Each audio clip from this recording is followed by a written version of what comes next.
Sinuyod naman ng PNP at lokal na pamahalaan ang mga tindahan ng paputok sa Bocaue, Bulacan. Pero may iba pa raw dapat tutukan. Nakatutok live si Chino Gaston. Chino! Emil, bukod sa mga gumagawa at nagbebenta ng iligal na paputok, dapat din daw mahuli ang mga supplier nila ng raw materials gaya ng mga chemicals sa paggawa ng pulbura.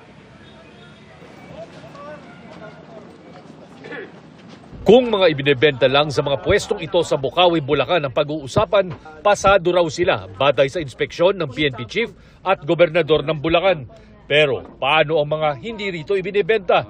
Lalo yung sobrang lakas, kaya illegal, o ibinebenta online, kaya hirap mamonitor. Patuloy rin silang hinahanap ng pulisya. May mga online sellers na nga, nahuli ang PNP kamakailan. Kinakausap na rin ng mga kilalang online selling platforms maging ang courier services kung saan pinadadaan ang bentahan.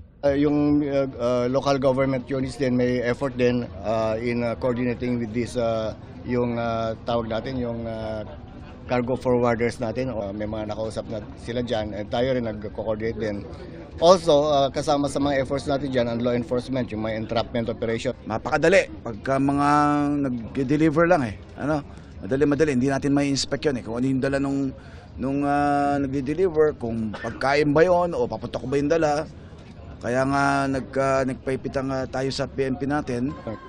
Pero sa tingin ng mga local fireworks manufacturers, kailangan tutukan din kung saan nagmumula ang materyales gaya ng imported na pulbura at bakit ito nakakarating sa mga illegal na gumagawa.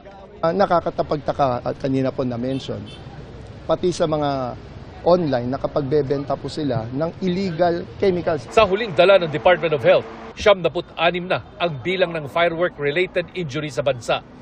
Nangunguna sa mga listahan ng mga paputok na nakapaminsala ang Boga, 5-star, Quitis, Piccolo, Plapla, Whistle Bomb at ang pailaw na luces. Emil, bukod sa mismong pinsalang dulot ng pagsabog ng mga paputok ay babala rin ng DOH na may masamang epekto din sa pagdinig ng tao ang paputok, no? Lalong-lalo na kung sobrang lapit daw at lakas ng mga ito. Emil. Maraming salamat, Chino Gaston.